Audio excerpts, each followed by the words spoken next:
Hey, what's up, guys? It's Jordan with the Laundromat Resource Podcast. This is show 159, and I'm pumped you're here today because today we are jumping on the show with Sukanth from Turns, and we jump into a really cool perspective.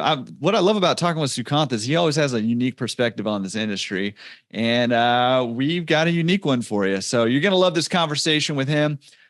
We do talk a little tiny bit about turns, but mostly it's not about turns. It's about this industry and how to succeed in it. And I love this perspective on the business. So I know you're going to love it. Today's fast lane tip is super easy. There's two of them.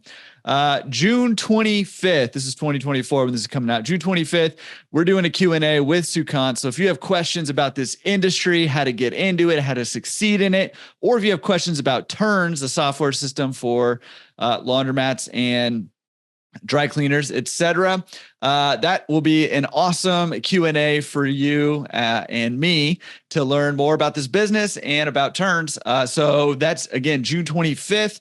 2024. The next day, June 26th, which is a Wednesday, we actually have a Mastermind induction night. And that is, just in case you don't know, Mastermind is small groups of people in your phase in the laundromat journey, whether you're trying to buy your first one or you already own one or you own multiple. It's a chance for you to get into a group of like-minded people to encourage each other, to help each other solve problems, to hold each other accountable for taking the actions that we need to take for success.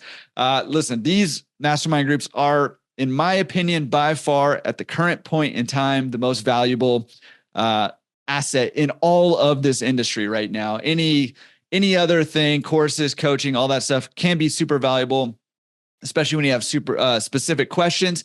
However, these mastermind groups are, they're awesome. And I should have looked up, I always forget to look up the number of mastermind groups out there, but we've got more than 30 mastermind groups going right now. Last Mastermind Induction, we do this every 4 to 6 weeks.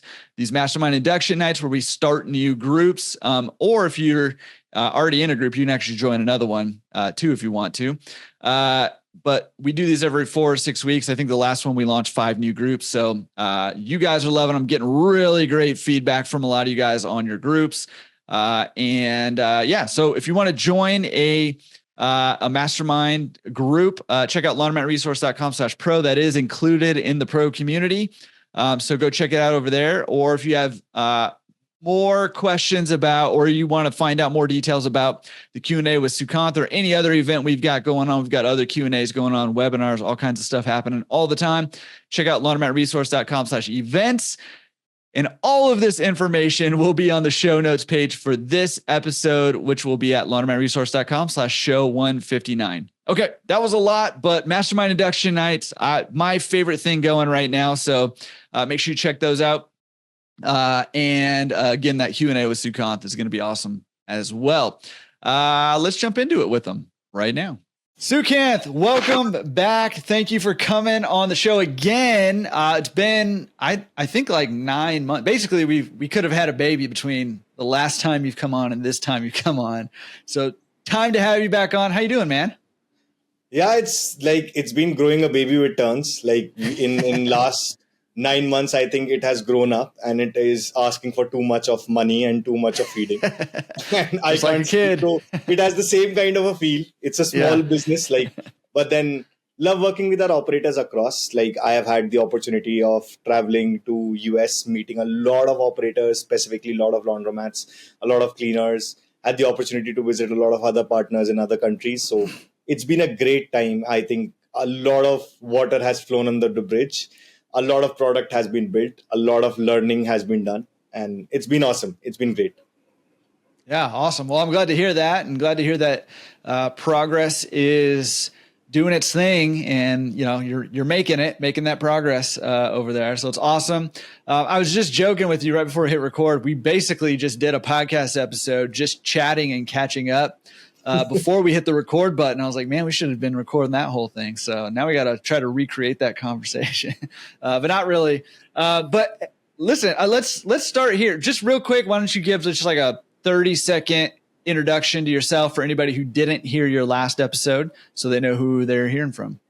So, hi, my name is Sukanth. I am one of the co-founder of Turns. Turns is an all-in-one management system which is built specifically for laundromats and dry cleaners to grow, manage, and promote business from one single ecosystem. It's all integrated, done for you. So it's simple for laundromat operators to run it passively and run it fast and run it quick. I personally have had the opportunity to work for some of the top technology companies currently around the world. I am from India.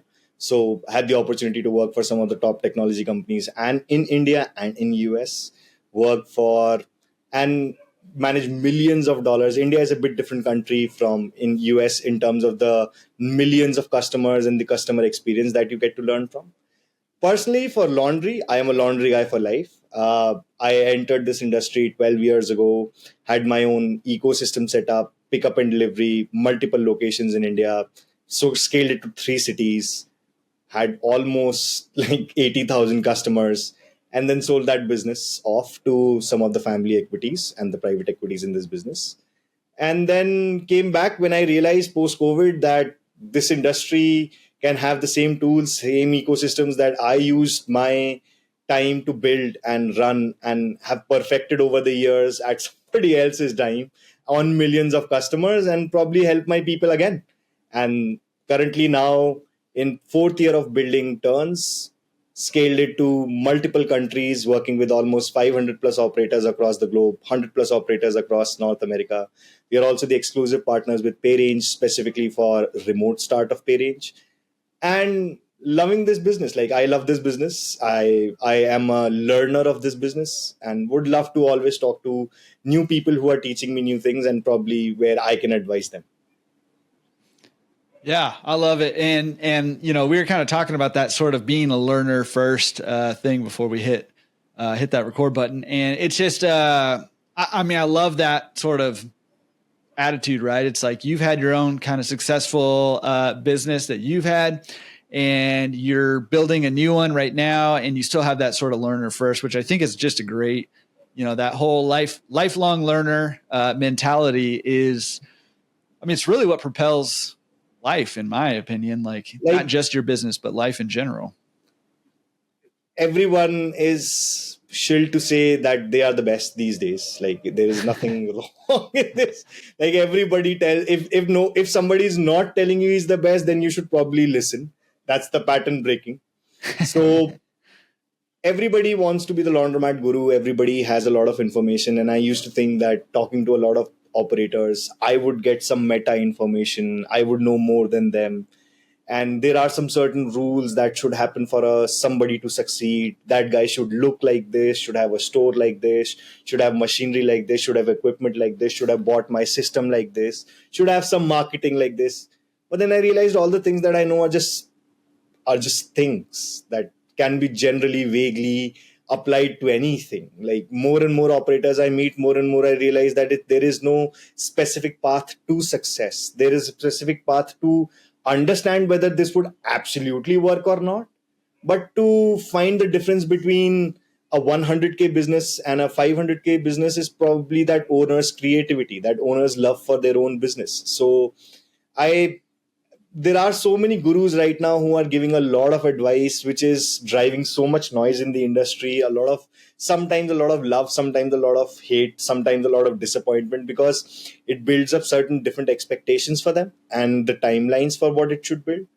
But I genuinely believe people who love their laundromats, the operators who love their laundromats, make a lot of money from their laundromats. Like, this is one of the top industries to make money. And this is coming from a guy who has seen the tech industry. This is coming from a guy who has been around the VC circle, who has been around the private equity circle. At the end of the day, everybody's looking for a profitable business that they can scale. And opening a second restaurant site is probably 5 times harder than opening a laundromat second site. People do not, I think there is a lot of, I think people can appreciate this industry a lot more. And you would see that people who have succeeded in this industry, they appreciate the industry dynamics a lot more. Like, obviously, a lot of people want to grow fast and they want to grow ASAP today. And a lot of gurus tell them how to grow ASAP today. But once they become the guru, once they realize that they have enough understanding, they realize that a lot of things that they were told probably were just sales pitches. Like everything, second thing is become a sales pitch in this industrial influencer ecosystem. So I think just having faith on yourself, and I think enough courage, I think laundromats is a top business. It's an excellent business to be in. Yeah, I love that. And I wrote down, I love that quote that you said, owners who love their laundromats are the owners who are making a lot of money usually. And I was saying it to be true. Like even just on the podcast here, hearing people who are sharing about their businesses, and when they light up, when they talk about their businesses, those are usually the owners who are doing the best. Right. And thinking back to my personal experience, when I bought my first one and things did not go well, did not go according to the plan that was laid out for me by the broker, and I was losing money and I couldn't figure out what to do. Guess who didn't love laundromats at that point in time? It was me.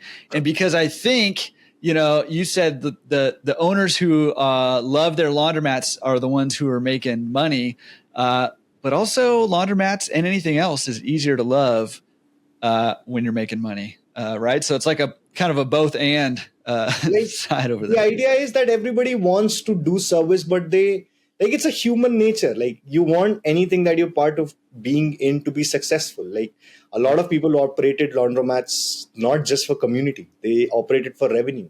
There are personal needs that are there exist in that business. There's a lot of that's why I say when I work with a lot of operators and they ask me to help them with marketing, or help me how to spend that money that they have. And I sometimes tell them just stop. Like don't spend that money too fast, too quick. Because once that is gone, it's just regret that is left. It's sad that way. Like a lot of people are not that gutsy that they spend that money in and then they're ready to go for it for the next round. A lot of people get heartbroken. A lot of people have other things which are running on. And this is where I feel that a lot of gurus, a lot of advice, it has done great. I think there is a lot of more knowledge which is available. Like when you started probably a decade ago, there was a lot less information. Yeah. But then when we've gone through that decade now, like through that zero interest rate period where everybody got loans and everybody started off laundromats and everything started off very fast. And we've gone through that period where now I think we are in a phase where there is too much information. Like now people are completely confused on what's happening, to be honest, and what they should do. Earlier, they felt that they could not do. Why they could not do? Because they did not know how to. Now it's that they don't know who is telling them correctly what to do. There is so many suggestions. There are so many. And after learning this as a guy I ran this business. So I had a lot of overconfidence, as I would say, on talking to customers and understanding, hey, I could solve your problems. Or I understand why you're doing X to why you're doing Y. But then I visit their stores, I meet their customers, and I have no idea why it worked. And now I realize, oh God, dude, I would not have done this and I would have failed. Like, I have one operator, I don't want to name him, like, he's from the Hispanic community. Like, I could never build stores like him. And he's never gonna tell you. Like, he doesn't have the time to go on Facebook groups and tell people that, hey, this is what. And even if he told people, 95% of the people would go on below under him and tell him that this is not right. He makes $1 million a year, and I see this on multiple laundromats, and he breaks probably 50% of the guru rules out there. And what? Like, if you would go on Facebook and tell it to other people that, hey, there are other ways to learn a laundromat, what would happen? Like, a lot of people would just tell him that he's wrong, even though he's making money. So that's why he would never do this. This is I love this industry because, and it makes my job very hard. Like, this is one of the reasons I hate this industry also, but then I don't.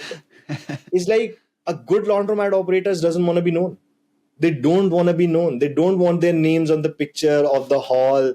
They usually, like, if a chef is popular, then that chef uses his face to put it on a marketing collateral and open multiple franchisees and blah, blah, blah. And there are tens of things that happen. Here you would find a guy who's hiding himself under layers of paperwork to make sure nobody gets to know him, nobody gets to call him. Like, and these guys, and usually what happens is, what I've realized is, the operators whose end goal is to make money, is not just to make vanity improvements, is not just to win approval of somebody else as a guru or a mentor, or probably win approvals of other. There are people who are going to make revenue, and once they start making revenue, bro, this is the best engine. Like, laundromats are top class engines. Like, as I was discussing with you, a lot of people tell me that this industry is like, what, $5 billion or like $6 billion here and there and this and that. Dude, there is a company called Cintas, which is probably a big laundromat. Like, I would just call this a big laundromat. It is just a giant laundromat, and it's worth $4 billion. Like, this is the scale that at where the American markets are, where people could go to. Like, I understand that now Cintas looks like an unachievable thing. Oh my God, they're so big. But I'm very sure they were not very big for a long period of time in their life. Like, they invested a lot. And I see a lot more operators, like even Jordan, I see so many of your podcasts where you have operators on who have scaled to multiple locations, but never want to tell it. They never want to tell you that, hey, I've opened 3 more locations. They just want to be quiet and think, yeah, I'm making some more money. Yeah, that's all. So there is a lot of disappointment because a lot of people are not able to find what they need to do with their laundromats. There is a lot of disappointment and post regret because a lot of people tell them that they won't do this. They would have done this. They would have done that. They were not in that situation. And the right advice is very hard to come by. So I think what is happening is very generic. Like, this is what is happening everywhere, and I think we'll come through this. There'll be a lot more operator examples that you would see, because I see this market from a perspective of an investor also. Like, if I was investing money into this, and talk to a lot of operators that I have, and people who are talking in terms of that they are investors into this business. They're not the operators; they're investors into this business. Most of them lose their money because they're investors into this business. They invest and it drops. So the idea is that you have to be an investor into this business. And can you scale this? Do I need to be everywhere like a chef? Do I need to make sure that I need to train 10 people on making sure how to make a pasta and then making sure that it makes the same pasta everywhere? Like, it's next to impossible compared to just putting a Dexter 80 pounder. Like, a Dexter 80 pounder is Dexter 80 pounder in South California. It's the same Dexter 80 pounder in North Carolina. It's going to be the same Dexter pounder in New York. Mm-hmm. But a guy who's cooking in South Carolina, the Indian food is not going to be the same guy I'm going to find in New York. So and I just believe the fundamentals and the foundation of this industry are extremely strong. And there are a lot of things that I think people can do to make sure that they grow. And one of those would be loving their laundromats a lot more, because this would make them money. It's very hard to lose money on thought out purchase in laundromat. Like, you just made a dumb decision, then that's God knows. Like, if you open a laundromat on the 5th floor of a building, then God knows what would happen. That's a new thing. But then a laundromat, it should work. Like, there are too many opportunities for laundromat operators to say the market is saturated. I don't think so it is. I don't think so it is anywhere. That's interesting. I love that. I mean, it's an interesting perspective. And, but especially, I mean, just to kind of reiterate, you said loving your laundromats will make you more money. And it's one of those things. Obviously, you can't measure how much somebody loves, in like a scientific way, how much they love their laundromat. But you can see it. Right. You can see, the people who love their laundromats and how they're doing. But what's interesting about it is, just to kind of translate that, or like, I guess, follow that thought pattern. The people who love their laundromats are the ones who are putting blood, sweat, tears, that, like you mentioned earlier, like that sweat equity into their laundromats. And they're doing that because they love it, right? Obviously, it's going to hopefully make them more money also. And that's also one of the goals, right? But you're much more willing to put that sweat equity into something that you love, that you care about, that you enjoy doing. and that you feel like is making a difference. It's more fulfilling, and it's that sort of virtuous cycle, right? It's more fulfilling, so you love it more, so you do it more, so it's more fulfilling. And, all that ends up going down to the bottom line, right? It depends on what kind of expectations that you come in with. And again, as I said, it's a very expectation setting industry. Like, if you think laundromat tomorrow is going to become Tesla, dude, no, it's not. It never, and you're in the wrong industry. If you wanted to open a Tesla competitor, do something else. Like, this is not, there are fundamental ground rules of this industry which do not change very fast. But what changes is that there are, and one of my bosses used to say this to me when I was in Uber and Paytm, that money is a lot more than people who are worth that money. Like, this industry needs more. The more worthwhile owner you are, there is no way you'll not make money. There are just not enough people or enough worthwhile operators out there. I probably visited 60 laundromats when I was in New York. And trust me, 40 of them, I knew if I asked the operator a heart-to-heart question, do you love your laundromat? The answer would be no. Like, I met people who told me, I don't love that location that much. That's why it looks like this. I love this location much more because it's my closer to house. It makes me a lot more money, and the money there is declining. I've had these and it used to be very frustrating for me. Like, I used to ask, how can you not love something which is $1 million and you want to sell it for $1 million plus? And I told this to a lot of my operators, like, this was shocking to me for the first time in life, because I'm probably a lot more younger. So I had the first conversation of fatigues as such, of where people have operated this for like decades, multi-decades. Mm-hmm. And they told me that, yeah, like, it's okay. I don't love that location anymore. I could sell it. Like, if tomorrow an offer came, I would not sell it for less than $1 million, but I don't love it. The machines I don't love. I know it could be better. I know I could do this. I know I could do that, but I don't want to do it anymore. I know somebody else will do it and their numbers would grow. And that's why it's a good business to sell. Like, a good guy, a good businessman has the deal set up in such a way that there is something to win on both the ends. You can't burn the other guy and expect to have a great working relationship every time. Like, This is what I feel like. So many vendors are going for broke. So many people are going for broke, that they want to maximize the sale. They want to maximize everything. Everything has to be maximized. Like, do this, you're going to make $1 million in laundromat in 1 year. No, dude, it's going to be very hard. Like, how much have you invested into it? Like, for example, and I genuinely believe this is a business which can grow at 40% for the first few years. Like, it can grow 100% for the first year, for the first couple of years. It can go 100% also, like, depending on what sort of love the last owner had. Like, and trust me, the deals which are 100%, they are in front of your eyes. It's not that they're not, but sometimes you just feel that, hey, it's too expensive or it won't work. There are a lot of things that might happen. So I'm just saying, a lot of sweat equity has to be put in. When you're spending millions of dollars or $500,000, you have to love it. Like, otherwise it's just it's like buying a house for renting. Sometimes it works for you, sometimes it doesn't. Sometimes COVID comes in and you lose all your shirts. Sometimes and that's finance. Like, if you just make a very finance decision, it's going to turn into a finance world.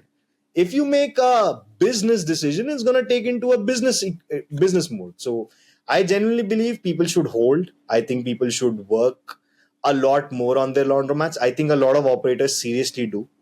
And and those guys are the ones who are going to take over. They're going to consistently, quietly keep taking over.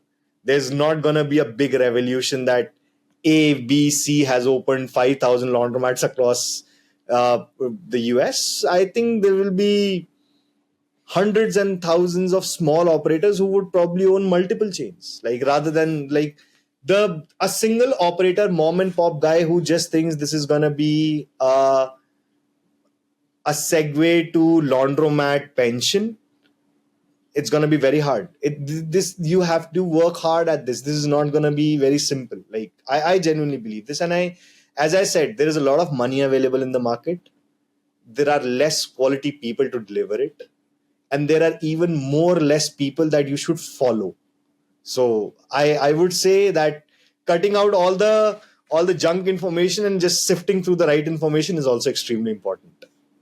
Yeah, but it's also hard to know too, right? Like I see a lot of advice given out on like Facebook groups, for example, and there's some strong opinions and there's some louder voices than others. But I know some of the people, and some of the people are great. They have great operations. They have good, a good heart behind the things they're sharing. And some people, you look at their laundromat or what they've done in the industry, and you're like, well, I don't think you should be giving out advice here. But it's hard to know who's who if you don't know people. Like, I'll be very honest. It's not. Yeah. Okay. Yeah. Talk about that. It's not that hard to find out if you want to find out. Like the truth is that the smartest guru would tell you, call me. He would not give you an advice randomly because he feels that somebody would just see it and just post something in below that, hey, dude, you're wrong. It worked for me. It worked for me. It worked for me. So like when somebody tells me, and there have been multiple conversations where I've had people who are spending thousands and thousands of dollars who have expectation, like the expectation setting is like, you're going to spend $60,000 on this in a year on marketing. And this is what's going to happen next. And this is what's going to happen next. And they're down $50,000. Nothing has happened. And they're like, I'm down to my last bone. The guy is telling me XYZ. It worked for him. It isn't working for me. This industry is pathetic. It's too saturated. It's unbelievably hard. It takes a lot of time. And I'm like, yeah, what? Like every small business is super hard. When I came into SaaS, like when we started building software, a lot of people told us that it's pointless to build it. Like so many people have already built it. Why are you building this? Like this is a common conversation for anybody where you're starting off on.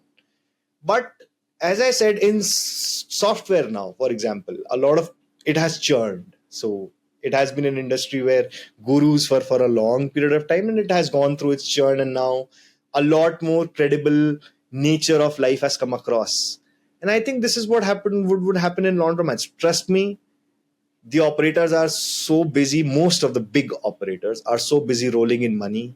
They have no time to talk to anybody on Facebook. I know there are a lot of people who want to give back, but then I don't think so. Most of the operators who are actually rolling in money are giving back this way. They are giving back in a much different way to a lot more different profile of communities that they have. I would be very wary of somebody who just says, I'm a guru, who's been in the industry, who's retiring and may or may not be correct. Like there are a lot of things that go on. There is a big opportunity you might become a guru. So just go through that motion. I think they have done a great job in identifying what are the base foundations. Like I genuinely love that at least everybody now understands that keeping like loving your store or making the right machinery choice or keeping the machines working is an important thing. But if a guru needed to tell you this, dude, don't be in this business. Like, don't be. Like, you're going to lose money. You're going to just curse the industry for 100 times because somebody told you that, hey, changing machines is part of a job or paying for them is part of job. Then, like, yeah, like I pay for developers. They make mistakes. I pay for that too.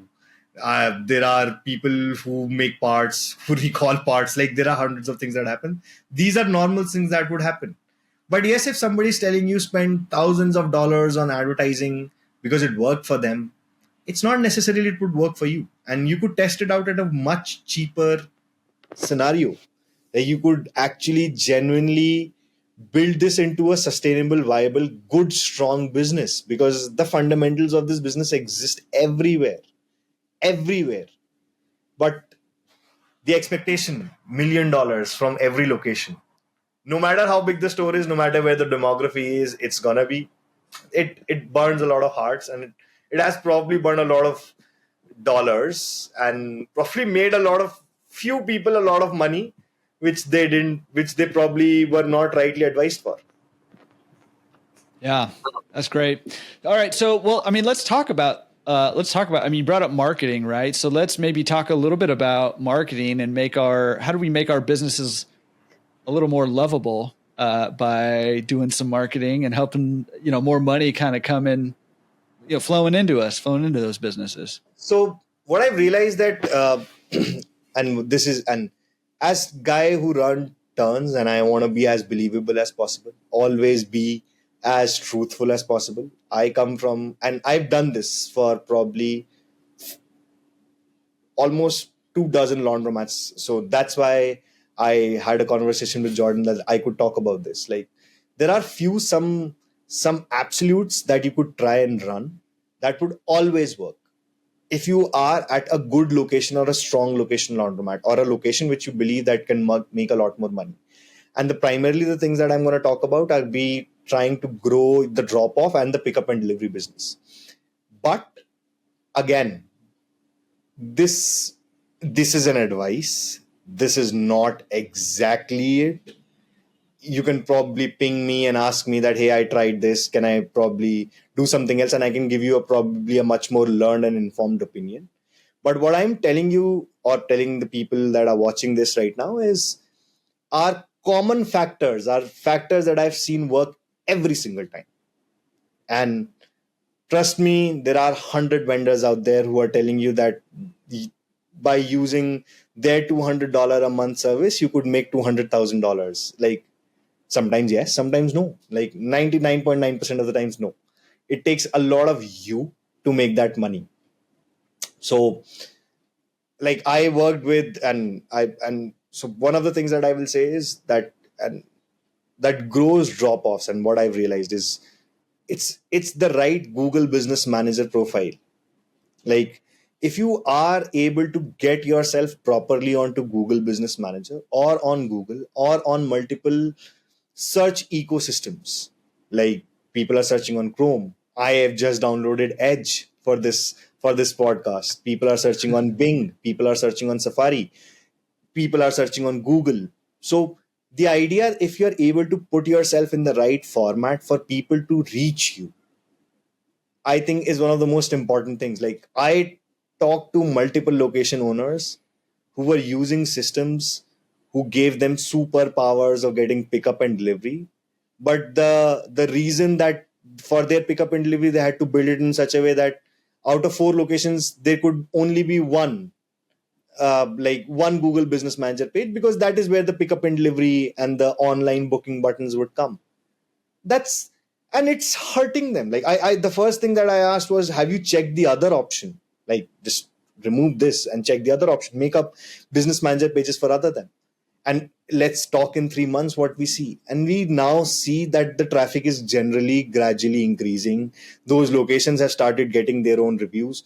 So somebody sold them pickup and delivery, that the idea that you would have only DoorDash or Uber coming in and you could do it on an integration of Google, but they were not using it correctly. They were not using it the right way, the way it could grow their drop-off business also. Because what I've seen is, pickup and delivery is a very fickle business. It's not necessarily it's going to work everywhere. It takes a lot of time to work. And what people don't realize, that pickup and delivery is more of a retention business. It's very rarely a mega acquisition business. Like, when I ran this business, I was running this in multiple cities. It was not that we acquired 1 million customers and out of those 80,000 people were left. We acquired 150,000 people, out of which 80,000 people were left. Like, the idea is that you have to make your best customers go towards pickup and delivery, rather than trying to outsource the work of finding the best customers on the first way. Like, it's not that easy. It takes time. It takes the right mixture. It takes right pricing. It takes a lot of things. But drop off is something that consistently should grow. It should grow to a certain level. And most of the time, that is what I've seen, that people are very poorly using their existing lists. So that's my second part. So first one was Google Business Managers for the acquisition, for the normal acquisition. Second part is the acquired customers that I have. So the person that I was working with had multiple locations, was using multiple types of different systems, some POS on some ecosystem. And it's not necessarily that with turns you have to use the POS. I work with probably everybody. They had multiple POS systems. It's very hard to find data out, and I could realize why that business was not was like, this is a top POS, and there are very good POS systems out there, but the data was not coming out. It didn't come out. And this is where my second advice would be: if your data doesn't come out, get it to come out. Like, get it to come out, even if you have to spend, let's say I spent $20 on, I went on Upwork, I spent $20, gave somebody the password, told them, get this 15,000 transaction data out. Like, that's what I need. I want this in front of me. I want those numbers in front of me. I want to know which customer has done what, which customer has not done what. And trust me, once I found that data, I'll show you. I would have loved to show you the graph, but the idea was they had about 1,000 customers. 300 of them ordered once, and 300 of them ordered more than 10 times. That's the whole. I would say the customer profile was just 3 bands of customers. One person who just ordered once, 300 people who ordered from 2 to 10, and 300 people who ordered from more than 10. And when I told this data to him, I told him that the 300 people who order more than 10 times are like 75% to 80% of his business. Mm-hmm. Whereas almost 70% of his data is just giving him 20% of business. Like, this is the data that he needs to juice out. He needs to max out. He said he never thought it that way. And this guy had 5 or 6 laundromats. Like, he was like, I understand building laundromats. I understand building the right machines, the right payment structures, payment data. I know how to find the right attendants. I know how to find the right operating managers. But juicing out is not one of the I would say the qualities usually very easily found out in laundromat operators. And this is where I feel that just juice out your existing people. I am very sure with the kind of small text campaigns that we ran. So for people who, we started to run extensive text campaigns on people who just came once or twice. And we started to gain 25% of the customers back from it. Like that, he had already spent a part of his marketing budget on getting these 70% people to only pay 20% of the overall business. Now it's just spending some more money to get that 20% to 50% or 40%. Just getting more people moved in. Or just, we even did a campaign where we asked them, like, why did you never come back? What was so bad? Like, I wanted to just go one step ahead. I wanted to create a wall where they could just, it could be called the wall of shame. They just could come in and just anonymously write, like, what was shit about the experience? What was so bad that they never came back? Sometimes they move. Like, I personally called hundreds of operators, customers, just to understand what happened. And a lot of told them that, hey, I moved, I was a tourist, I was here and there. But getting this information, like understanding, going more than just saying that, hey, there is a big multifamily here, 500 people will come from here. It sounds very good, but a year down the line, there should be more granularity in the business. And that's why I believe that there is a lot of opportunity to grow, because the granularity would come. You would know, for example, how many tourists are usually coming in, what do they want, what are they looking for, how many real stable people are, can you push them to pick up and delivery? So most of the times that I see pick up and delivery growing, like I've grown this with a few people, and I even did this for me, is growing through shitty commercial contracts. Like, people hate them. Like, I see on Facebook, people would write so horrible things about commercial. They make no money. It's all useless. Why are you putting your prices down? Because you want to get into a rhythm of having a driver. You want to get into a rhythm of not spending money on just marketing and having nobody to service this out. Just trying to get into a rhythm where you understand, your processing factory understands, you understand, you make some money, you get to have more confidence. When you're talking to a new customer now, it's not a life and death situation. It improves your position. So second idea would be just running serious text campaigns on people who are not coming in. People who are coming in, yes, you can juice them even further. those 20% people are paying for 80% of the things. It's not that intelligent to choose that part. Then the third thing, and I think one of the most important ones, is I think reviews. I think this is something that people should actively work to grow and find even new ways to grow. Like, they call their operators, they say that my guy, and I think America is very timid in this. Like, I'll be very honest with you.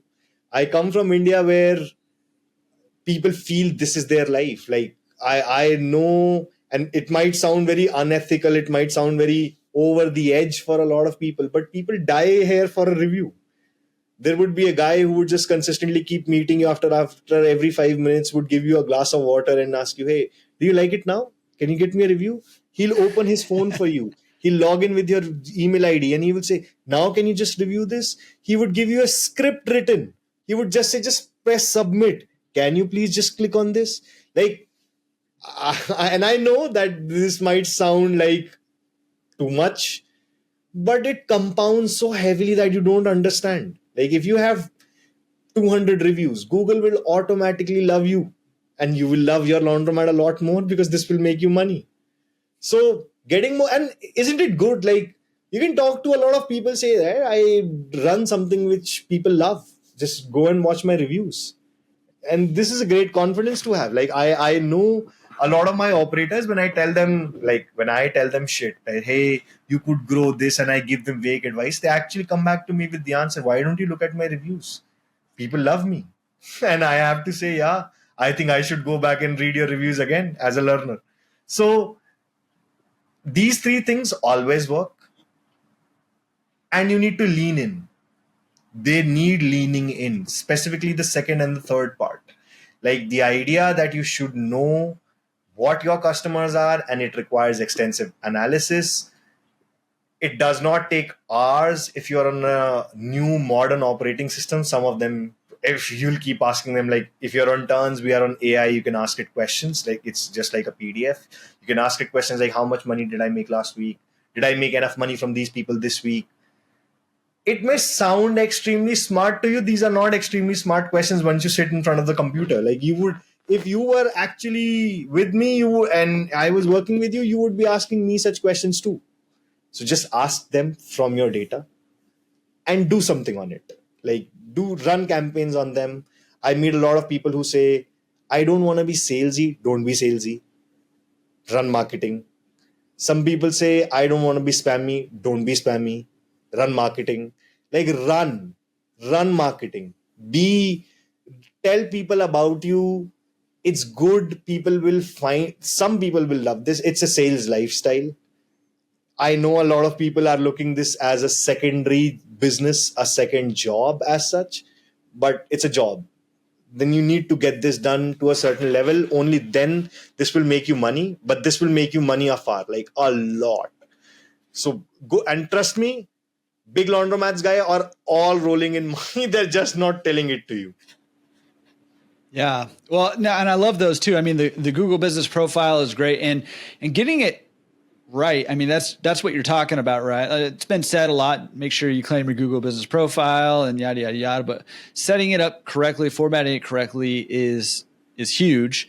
And then rolling into number two, I look at the industry and I see we're merging into how I think of as the third era of laundromats, right? The first era would be like the top load era, where all the laundromats were just stuffed full of top loaders. Some of those are still around where you buy them. Maybe like 15-ish years ago, I would say we rolled into what I would call the retool revolution, where everybody was retooling, putting in bigger machines. That's still kind of the talk. But we're merging into what I see as the third sort of era of our industry. And I think that that's going to be data centered era, where you're not going to be able to operate at a top tier and maximize sort of your income, and also, keep your laundromat floating, unless you're taking a look at that data that you were talking about, extracting it and utilizing that data to help you improve your business, to find out why are customers leaving? How come a third of my customers only ordered one time? Those are customers you need to reach out to and invite back. And then also, like you were saying, ask, how come you only tried us once? What was missing from the experience, so that you can kind of improve that experience, or bring them back, win them back as customers. Because it's a lot cheaper to get those customers back than it is to go out and get brand new customers out in the wild out there. Right. And as an operator, like, I'll be sympathetic. Like, I'm very empathetic to an operator because I am a small business guy. Like, I work with their ecosystem. I met with so many operators who were swarmed by work. Like, there are 60 people in the laundromat this time. There is a kid who's inside the dryer, who's sitting inside the dryer. Right. There is a guy who's trying to rob the vending machine. There is a homeless guy who's outside harassing everybody else. Then there are 5 guys who have their clothes inside but who are sleeping outside, and there are 3 people who want that 80-pounder machine. And then there is wash, dry, fold going on. And you feel that, oh my God, I'm doing so many things. I have a couple of attendants. This is so hard. And making money, are you making money, becomes a second time. Like, it becomes a secondary nature to you. Like, if everybody asks you, are you making money? The answer is, I'm working too hard. You're not making a lot of money. And you're not is because they get tired even before that data session begins. Like, they love the information. Mm-hmm. Trust me. When I tell them from there, and by the way, it's like, for a lot of them, they love me visiting them or me calling them, is because I call them and I tell them that they're not, hey, why are you not running this? Why are you not doing this? I saw your data. I'm feeling ashamed. Why are you not running this? Can I run this for you? Can I run this for you? Can I do this for you? And they love this. Like, it's not that they don't want the data. But the truth is, even today, like, all the big boys, getting data is not that easy. Mm-hmm. Like, it's not that easy. They want to tell that everything is available. Okay. Like, you tell me what are my top 100 customers, then what? Now what do? I have to go to Twilio, sign up to a number. Then I have to send a text message. Then what do? I have to now find out how many people of them retreated, how many of them came back.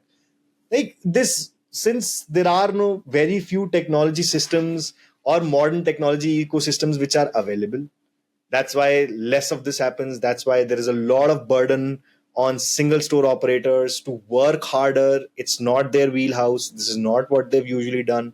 So it becomes even more harder for them. They want to reach out. Not everybody has done this. So very few people have done this. People who have done this will give you this kind of an advice. Hey, look at your data. Mm-hmm. I am looking at my data. I'm seeing nothing because I'm not able to look at the right data. That guy will not probably tell you, yeah, I spend probably $100 a month on getting that data out. Probably the difference between your success and your failure is just your ability and your willingness and your knowledge to spend that $100 out. It's not spending thousands of dollars on advertisement. Because that comes next. Once you have the data, then you can decide what you want to do or what you do not want to do. But then that is where I feel like this is where a lot of gurus have to come through. I think there should be a lot more data-oriented discussion. And it is possible now. It is possible with turns. It is possible with a lot more new modern ecosystems. And trust me, it is possible anyways. I have had a laundromat operator who showed me 6 years of every single day's worksheet from their employees. He took it, stacked it, graded it, uploaded it onto a file, then got that file uploaded onto a CD, which got upgraded onto cloud. And then now with AI, like after 6 years, technology took up with him. And now with AI, he's able to research those PDFs and find out what was happening then. Does that guy come out or not? And trust me, he found at least 15 customers who left him after 5 years, who told, hey, we started to going somewhere else. Okay, I'll come and visit you. They visited him. He had a conversation with them, probably even a coffee with them. Yes, it sounds stupid. It does not sound very scalable. But not everything has to be scalable. That guy came back in that guy brought 10 more people. You never know how it's going to happen. So you need to be enterprising. And that's why it's hard to do it passively, because this is an enterprising business. You need to meet more people, more and more people you meet. And this is even true with my business. Like as a software guy, more and more people I meet, more and more business I close. So as an operator, more and more people you meet, more and more business you would close.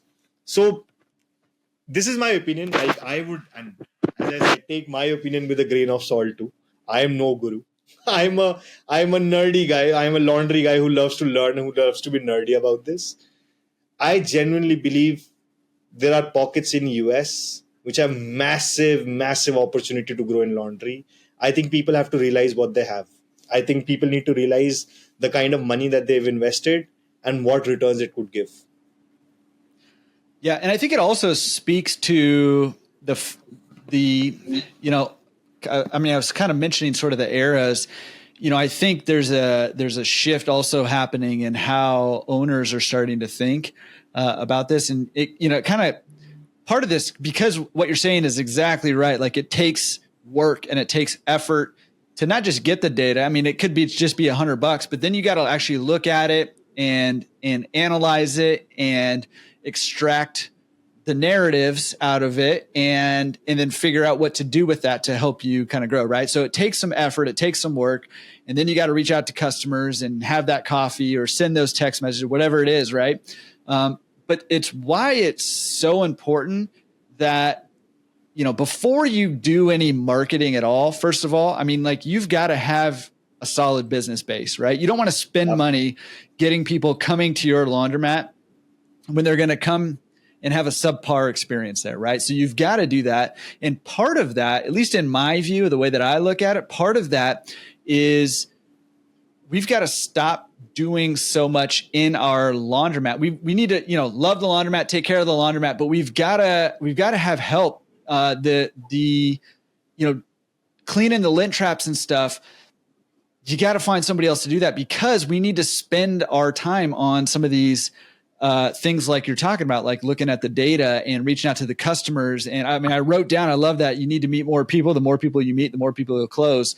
Like that's what we need to be spending our time as owners, not sweeping the floors. And that's where we need to bring in, help. That's where we need to bring in our attendants to come in and help with those low paying tasks. Now, it's not always true from the beginning, but that's something to work towards if you're buying a laundromat. And sometimes you just got to fill in the gaps, right? And I think of Daniel Logan. Like the guys were passive. Like I'll tell you, they spend a lot more money. They actually end up like, I was a guy when I started off my own business. Like I today do not write code. Like I can write code, but I don't, because I do, which is much more important, which is close revenue. Like if I don't close revenue, neither I can write code, neither my developer can write code. So getting right people in, working with them, it's all important. Like these are all growing steps and foundational steps of business. But if it comes to be, then you should do everything for some time by yourself too. There's no shame in this. Like Agreed. You end up becoming a millionaire out of your own back. Like I genuinely believe that laundry has a lot of potential. I have met operators, and I'll be honest with you, I've met operators who are riding a van, who ended up in the future owning dozens of such vans in cleaners, made millions of dollars. Like I met a Korean customer of ours, and he told me that the reason Koreans are successful is because they work hard. Like it was so like, that guy had, and there are different, as I said, right? This guy was not a sales guru. He was not trying to sell me anything. He just told me what was very true. Like he said, I worked there for decade, 50 hours a week, 60 hours a week. And I know, and now I have 6 stores. I worked, even then when I had 6 stores, I was working 10 hours a week, because now I knew that those 6 stores, and he made millions of dollars. Like he was an he was a Korean immigrant who came to US and made millions of dollars. He took that American dream, because And he was not the smartest guy. This guy did not come from like double PhD in from Korea. He just knew that this could work, and he swept the floors. He did dry cleaning when he could. He did pressing. He met customers. He took the brick bats when the cloth was burnt. He took the brick bats when the cloth was not there. He was not afraid to make that call to tell somebody that I'm sorry, it was wrong. My attendant messed out. Like, this is what scares most of the people. Like, it's the exposing themselves as like, business is me, but it's not me. Like, a lot of people want it to be theirs. Wanted to make them love, money, respect, but nothing wrong or nothing extra should come from it. And I think a lot of people who enjoy that part of the business usually grow this out extremely big. And I genuinely believe that the industry is not restaurant big, that everybody can open a laundromat. So somebody who is opening a laundromat should find some love in this. Yeah. Like, everybody can play baseball, but not everybody is playing major league. People who play major league are the ones who usually love that game the most, who've given up that a lot for that game also.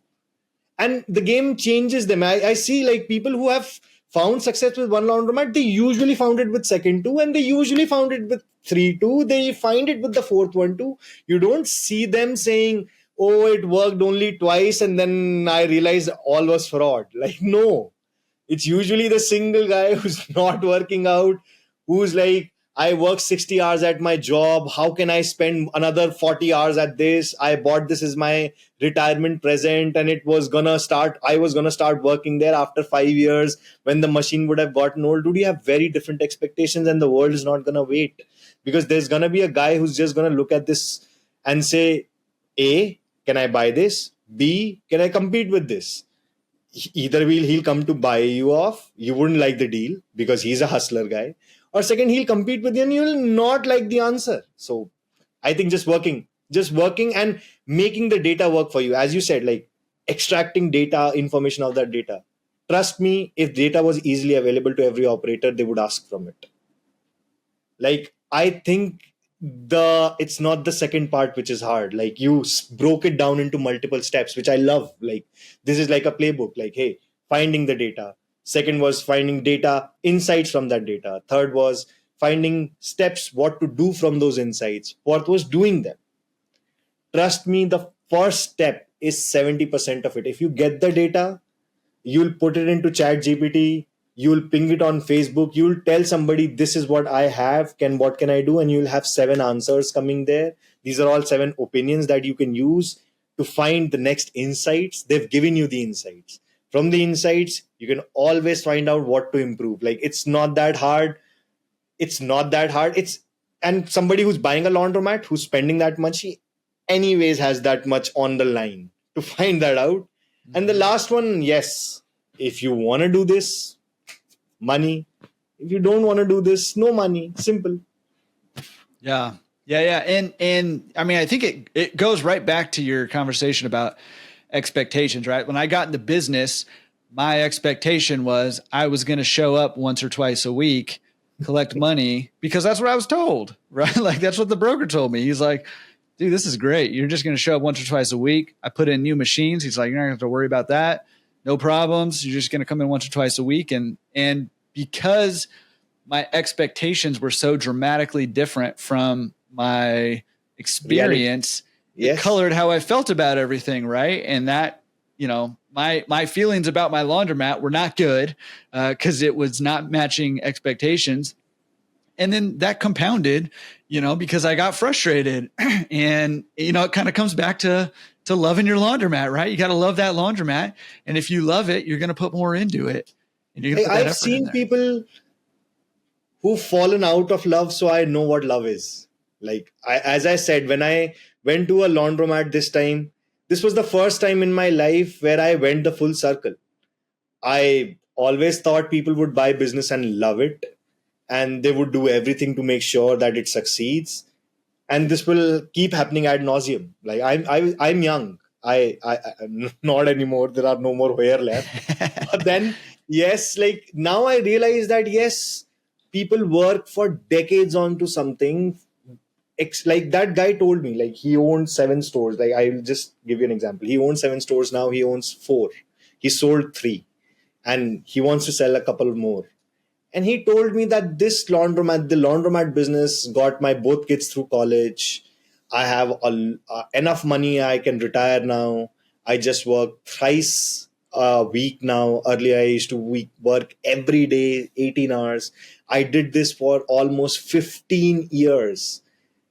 Yes, you can fall out of love for 15 years, 20 years. But if you want that love to be reciprocated inside 6 months, like, it's hard. Like, it may happen for you. Lady luck is lucky, but then it doesn't. It usually doesn't. And then it's just a lot of heartburn. That's why you see a lot of people criticizing other people that, hey, it's not working. These guys got it easy. This guy got it simple. It was made for them. Yeah, maybe, but not for you. You need to do XYZ. Yeah, like, you need to get more lemonade out of the lemons that you have. And I think the scarcity mentality does not help. Scarcity mentality does not help anybody.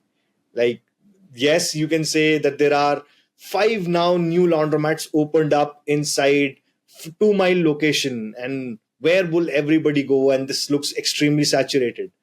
Trust me, market will take care of it. Market will make sure 2 of them die. But market will also make sure that the 3 of them, 1 of them would make maximum amount of money. That is up for grabs. You can say that I died in 5 because it was too many. Or you could be the number 1 guy who survived and say, yeah, I survived and I probably ate everybody else too.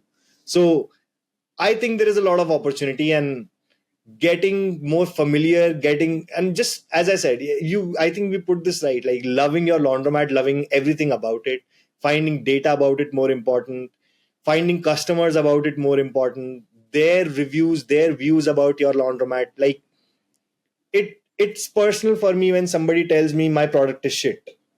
It should be personal for you. And I wanted to always hide. Like, as I said, like, I did not come from a background of business. I also came from a background of doing jobs and then running a business. So I also wanted to hide. Like, why doesn't Kelly take the shit from customer and just tell the owner is usually coming on Fridays, and I'll never come back again until that guy goes out? But then Kelly would just come back and say, I am paid minimal money. Like, she'll tell the customer, please get off. There is another laundromat 2 miles away. Why don't you just go there? Bye. He's there. He'll go. So it will feel bad. A lot of people will tell that you are personally responsible for all the shitty things that are happening in the world. A lot of people will tell you that the next election is happening because of you, and who's going to win is because of you. And your machine is the primary reason why the world has changed, and more suds from your machine has ruined their life. And for the first 20 times, it will feel bad. And then the 21st time, you'll smile. And then the 25th time, you'll start making money out of it. So let's just go. Like, the idea is that don't go run like a headless chicken. Don't spend thousands of dollars. Talk to Jordan, talk to me, talk to anybody, and realize that before spending money, before spending thousands of dollars, before even buying a laundromat, having just a plan of what you would do would be a great checklist for you to do. Yeah, absolutely. And, I mean, I think that's great advice. And I also think too, like, if you sort of put up those barriers from the people who are being negative or who have criticism there, number one, I mean, you're missing out on an opportunity to improve your business, right? Listen, I've gotten a ton of, feedback that was unfair, unjust, not correct. I think we've all, maybe not all of us, but a lot of us have experienced, reviews on Google and stuff that are like, I think maybe you're talking about a different laundromat, or you might be the other laundromat. Right. And so, those, they just come with the territory, but a lot of times there's something to learn on how you can improve your business, how you can improve the experience of your customers from those negatives, way more so than the positives. And number two, those negative, that negative feedback is an opportunity for you to make something right for somebody and to really turn their experience around. If they've had a negative experience and they're blaming you for it, it's a good opportunity for you to listen, hear them out, empathize with their frustrations or their anger or whatever it is, and make it right for them and turn that day around and turn their whole experience around. And I've seen, a lot of 1 and 2 star reviews turn into 4 and 5 star reviews because of that. So if you outsource the negativity to Kelly, right, you don't learn anything from that, and you don't have the opportunity to turn their experience around. Kelly will leave. Ashley will be there next. That's right. Yeah, that's right. You'll lose Kelly, everything. Yeah. I have a brown belt in karate, and when I was young, I'm a tall guy. So I was young, and my coach always used to tell me that I don't hit, like when I move, I don't hit the right kick at the right time. I just flail around and just keep it. He told me one day somebody will smash your face from the left. And that day you will realize that that leg from that day onwards will automatically land at the right place. Like till then, it's not hurting you. You're not feeling bad about it. It's not in front of 150 people and people are going to laugh at you. That till then that leg will flail. It will always be half up, half down. And one day somebody hit me and half of my face was swollen for 5 days. And trust me, from that day, that leg is always firm. It always lands firm. Like the body in itself, like whether my right might be firm or not, but left is always firm. The body now realizes it. So I think taking a bad feedback is like taking a bad kick. It will feel bad. It should feel bad. If it's with your attendants and multiple people, this is money involved, there is love involved, etc. It will feel like a punch to the gut. Sometimes you will actually want to say, this is not the same laundromat that we are talking about, and it might actually be you. It might be yours. And fighting doesn't help. Like as I said, in terms of reviews also, these are reviews tell a lot about customers as well as a lot about you. Like I read reviews, a lot of people read reviews, and they see how people take those reviews in. Like, why not get the ability to have people question you and then showing that I told you so, that I was correct. Like, and this is good. Like, I always felt that it's good to have competitors because it tells you that what you're chasing for is true. It is being validated by 2 other people. Like, if you're the only laundromat, trust me, there might be no business because nobody's putting up a laundromat. Nobody actually believes in what you're believing. You might be very contrarian. You might be too smart or too smart for your own good. There may be no money to be made there also.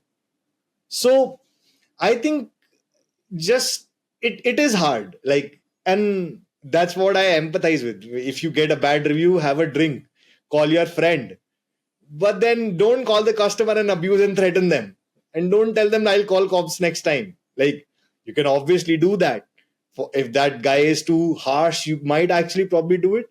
But don't present that face in front of thousands of other people who might just think, okay, someday I could have been there too. And as you said, like, I had one of my customers who it was just a very funny thing. Like, he started keeping like sugarless sweets in his vending machine. Like, nobody used to keep this. And I just gave him an idea because in India, a lot of people are diabetic. And I realized that it's the truth in the US also. A lot of people do not want to have sugar. They want to have the fit options. He started keeping it. And it's one of the guy was like, this has become woke. You've become woke. And he didn't say anything, but it grew his business by 15%, that retail business. That bar is selling. Yes, 2 people once a week. Probably somebody might just come back and tell him, you are pathetic. This should not be here. And he just has coffee with them, tells them other things that can possibly happen, even takes $100 from them for other things. So that guy has now learned it. Like probably learning this would grow you. I genuinely believe that owning a business, owning a laundromat gives you the opportunity to enhance yourself too. Like, do not take that opportunity away from the business to be changed by you as much as you can change that business also.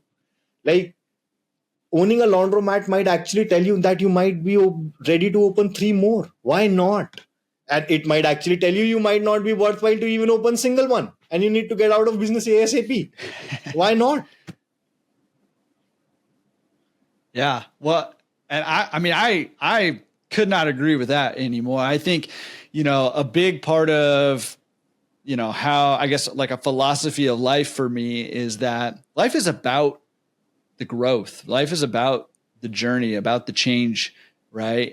In our businesses, but how we're growing too. And, I one example I've given before is, I bought that first laundromat, everything went south on me. I was losing money left and right.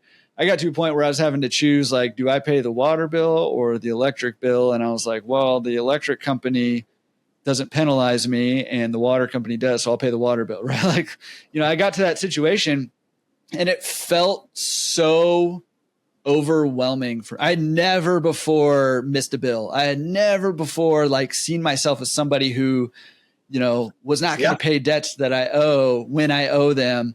It just wasn't part of my identity, right? And that problem felt so overwhelming. It was like debilitating for me.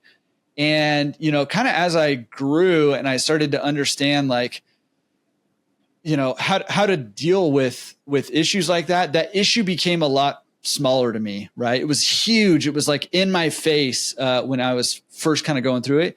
And then it became a lot smaller to me because I became not because the problem became smaller, I became bigger and I learned how to handle it more. And I learned that the way to deal with this is to grow the business, right? And, all these things that we're talking about and more are involved in growing that business.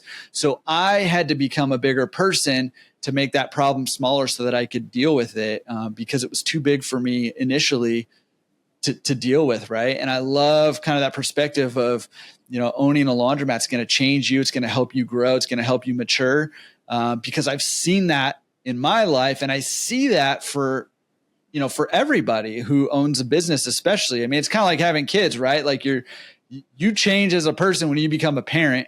And as you start to get a grasp of, okay, I feel like I have a handle on my kid, they change on you, they grow, they go into a different phase, and now you have to grow again, right? And same thing is with business, right? And if you want to grow your business, make more money, expand to new locations, add new services, you've got to grow. And this whole process is what it's really about, right? This whole process of becoming who you're becoming is, in my mind, it's a huge central part of owning a business, being a parent, all those things, because, I ascribe to that philosophy where you're either growing or you're dying over here. So let's just keep growing. Let's keep changing. Let's keep adapting. And, so many entrepreneurs are in that process, and it's painful, when you're in the middle of, especially like a situation where, that growth happens in the pain, right? And so it's painful in there. It's hard to keep that perspective. But I think it's an important part of life. Like, see, very few of us come from a background where there would be millions of dollars available. Like, right. Most of the operators don't come from that background. Yes. And this is what makes this industry special. This is what makes any industry or small businesses special, because there is an American dream aspect of it. Like, yes, I can do something, I can do it well, I can make money for it, I can multiply it, I can become big, and I can achieve the American dream. Like, American dream was not a passive dream.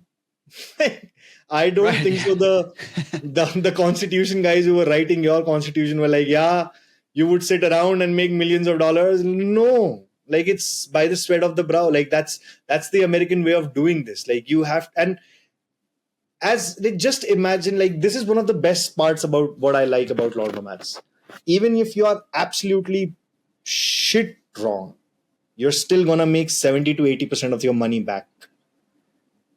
In very rare, and that's compared to, like, if you don't end up spending millions of dollars in marketing, like, nobody's right. bringing that back. But then, on the business principle, the base that you paid, there is no position where you would be, let's say, saying, hey, I've lost my shirt, I've lost everything.